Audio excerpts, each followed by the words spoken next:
Hello mga palangga! Welcome to my channel!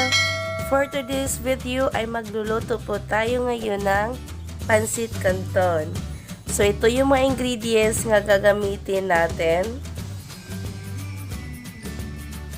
Meron tayong ditong sibuyas, soy sauce, bilbao, bawang, nor cubes, paminta, asin, lungi, bagyo beans, karning baboy, carrots, oyster sauce, sili at sal, mantika, water, canton at saka repolyo.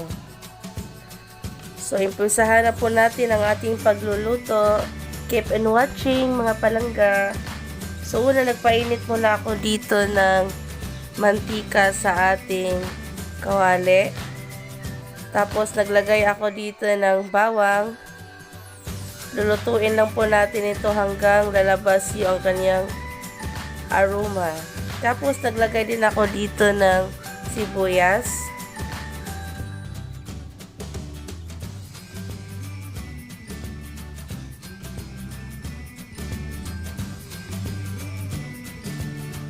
Sili at sal,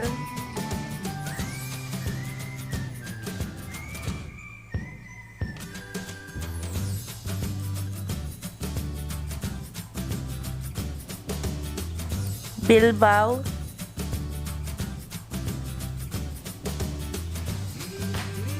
so halo-haloin lang po natin ito.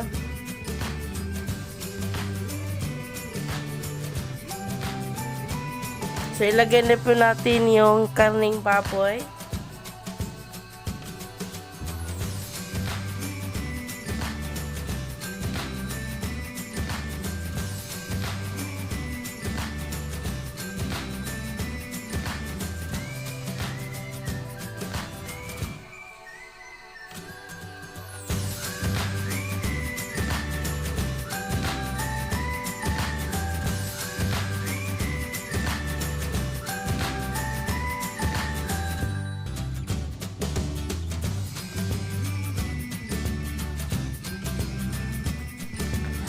So, pinaghalo ko na lang pala dito yung lungi at saka pansit canton para paglagay natin mamaya dun sa kawali, madali lang. Tapos, nilagay ko na din dito yung repolyo.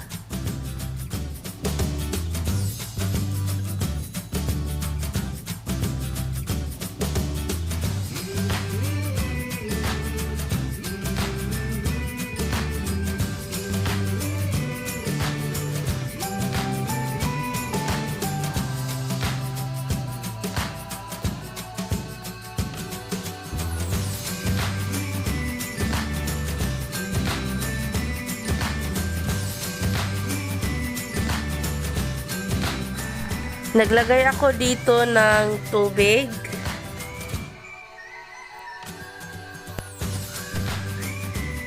Isang buong nor cubes. Soy sauce.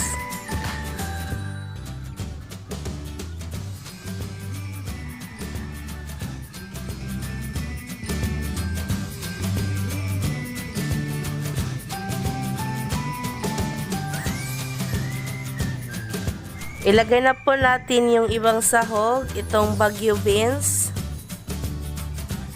carrots,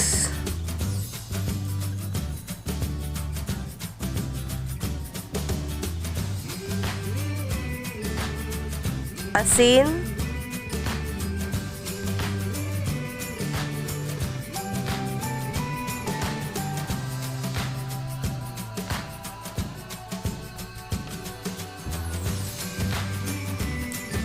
paminta, so takpan lang po natin ito ng 5 minutes.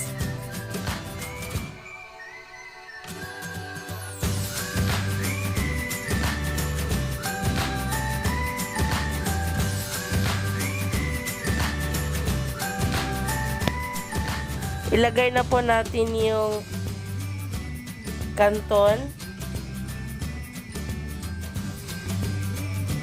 So, madali lang siyang haluin mga palangga dahil yung longya at saka canton at repolyo is pinaghalo ko na. So, madali lang siya.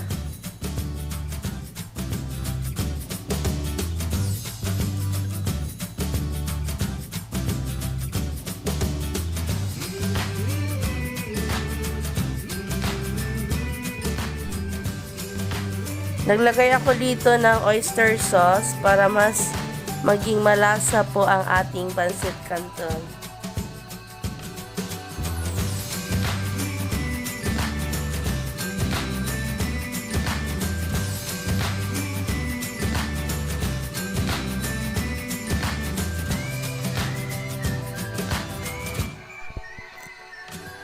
Luto na po ang ating pancit canton.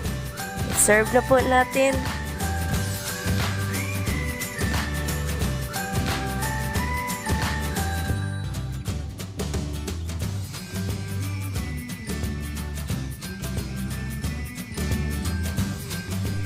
Kung nagustuhan mo ang aking video today, please hit the bell icon para mapanood mo ang aking susunod na mga video. And don't forget, like and share. Thank you for watching. God bless everyone.